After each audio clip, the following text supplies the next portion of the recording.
Bueno, retomamos porque, bueno, una de las cosas que uno aprende de los conocimientos de estos que estábamos hablando es que un video de Prezi no dura más de 15 minutos.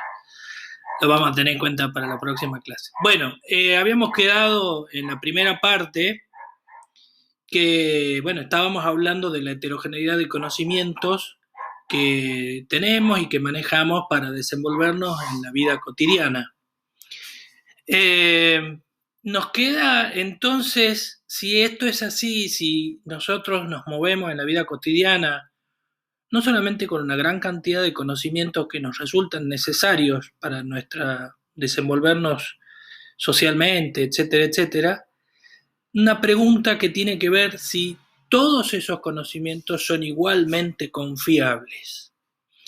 Bueno, acá Sabino lo que plantea es que si el conocimiento está formado por una serie, toma la forma de afirmaciones, cuando hay alguna afirmación sobre algo, nos puede parecer, digamos, algunas afirmaciones pueden ser polémicas, por ejemplo, para dar un tema actual, ¿no?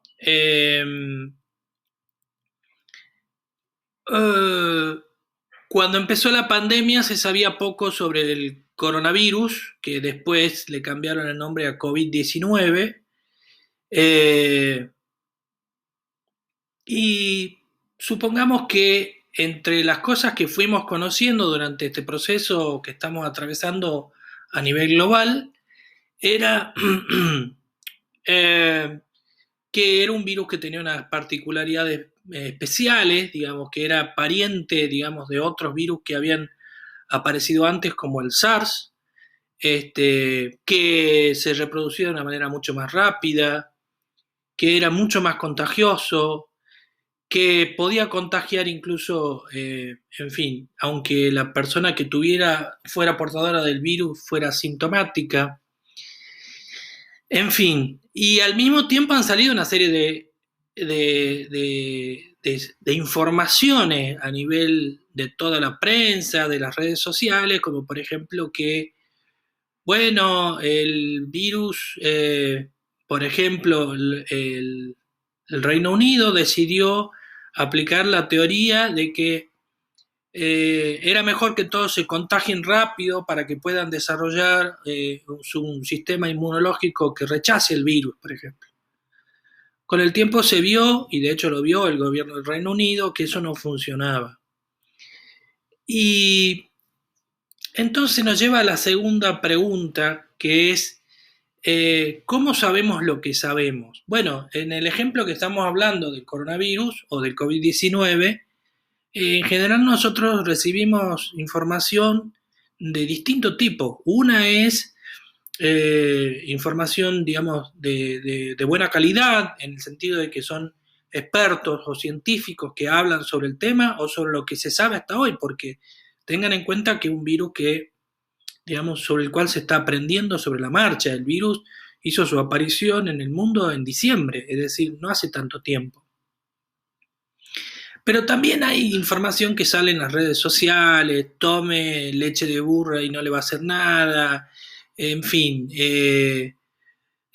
coma cúrcuma y jengibre y tampoco le va a pasar nada. Entonces está bueno preguntarse cuál es es decir, lo que Sabino nos está impulsando a preguntarnos es, ¿cómo sabemos lo que sabemos? Quiere decir, ¿de dónde sale esa fuente? Y es por eso que Sabino dice que es muy importante no confundir la afirmación de algo, de un hecho, de un objeto, por ejemplo, el coronavirus tiene tal propiedad, con el modo en que se ha obtenido ese conocimiento. Acá yo tengo otro ejemplo, aparte del coronavirus, que es interesante. Dice, esto es una afirmación, la economía caerá el 5% este año. Veamos.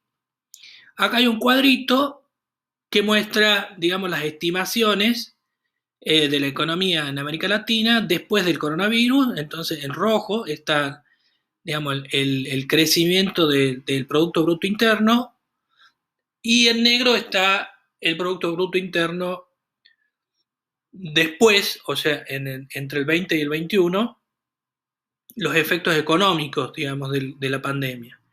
Bueno, y van a ver, por ejemplo, que la mayoría de las economías en América Latina van a caer hasta cerca de un 4%, de un 6%, digamos, en la producción de Producto Interno. La pregunta que haría Sabino, ¿de dónde salieron estos números? ¿Quién lo hizo? ¿Lo hizo un economista? ¿Lo hizo un periodista? ¿Qué metodología empleó para calcular esa caída del Producto Bruto Interno? En fin, se dan cuenta que acá lo que nos interesa a nosotros es la discusión acerca de cómo se ha construido esa afirmación. Si esa afirmación dice que la economía argentina va a caer al 4%, Sabino dice hay que distinguir esa afirmación de quiénes han sido los que han producido ese conocimiento y bajo qué mecanismos, y ahí entran las cuestiones de orden metodológico. Bueno, si esto es así, Sabino nos lleva al segundo de los problemas o al segundo de los temas dentro de su capítulo, que es pensar que el conocimiento debe ser analizado como un proceso. Y acá yo tengo una gráfica que muestra a distintos personajes de la historia humana que van desde Pitágoras hasta Comte. Por supuesto, es solamente ilustrativa, digamos, pero nos sirve para ir a la reflexión, digamos, de Carlos Sabino, de que nosotros no nacemos sabiendo todo. De hecho, nosotros como personas, individuos, lo que va pasando en nuestra vida es que vamos conociendo de a poco. Pero al mismo tiempo, ese conocimiento que nosotros tenemos, por ejemplo, lo que decíamos sobre la organización del sistema solar, es el resultado de la acumulación histórica de distintos procesos, digamos, valga la redundancia, de producción de conocimiento. Entonces, esto es muy interesante lo que dice Sabino. La humanidad ha ido acumulando una serie de conocimientos científicos que, digamos, han sido el resultado histórico de la participación de muchísimas personas, que nosotros hoy le diríamos científicos o le diríamos investigadores. Bien, ¿por qué mencionamos esto? Porque Sabino vuelve a traernos a una cuestión de orden histórica, si se quiere. Por eso el tema del proceso del conocimiento está pensado por parte de Sabino en términos diacrónicos. Entonces Sabino en un punto nos quiere hacer pensar, digamos, que el hombre siempre se ha preocupado por entender el mundo que lo rodea y esto ha sido necesario por una cuestión primaria al principio de sobrevivir a lo largo de miles de años. La historia de la humanidad es un poco también la historia de cómo se han ido formando esos conocimientos y cómo ha sido posible saber algunas cosas que hoy ya sabemos, digamos, de manera mucho más simple y no hemos tenido que pasar por procesos tan severos como los seres humanos primitivos. Por otra parte, también Sabino nos llama la atención de que el ser humano ha tenido a lo largo de la historia distintas necesidades. Probablemente las primeras hayan sido de orden práctico, por ejemplo, cómo cubrirse, cómo protegerse de la intemperie, cómo conseguir alimentos, en fin. Pero también ha tenido otras preocupaciones, digamos, que no son tan pragmáticas o tan instrumentales.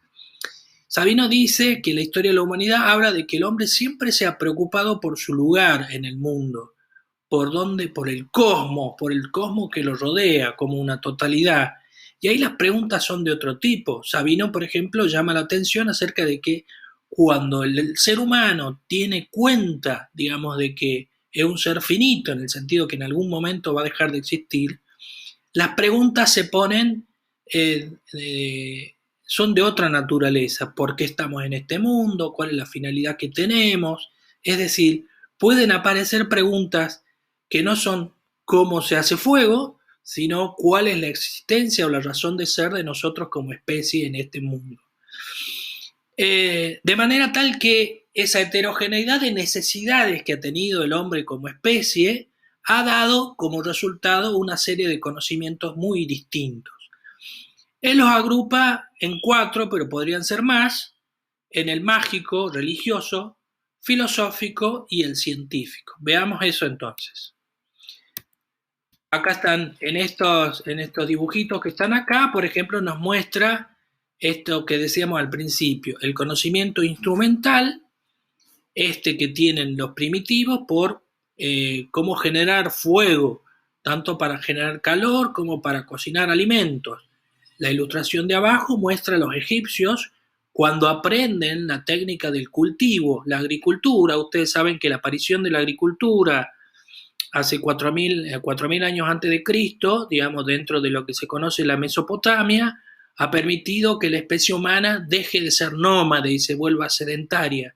Es decir, al volverse sedentaria, al poder afincarse en un lugar como resultado de la capacidad para producir alimentos, esto le ha permitido, por ejemplo, construir ciudades o poblaciones o urbanizaciones mucho más sofisticadas que la que está abajo. Esa choza es muy precaria y corresponde a, digamos, lo que llamaríamos sociedades primitivas. Digamos, son precarias en el sentido que es lo que se puede armar sabiendo que a lo mejor hay que mudarse a otro lugar para buscar alimentos. Bien. Diferentes tipos de conocimiento. Yo acá voy a cortar el video y voy a hacer otro porque se me va a acabar el tiempo.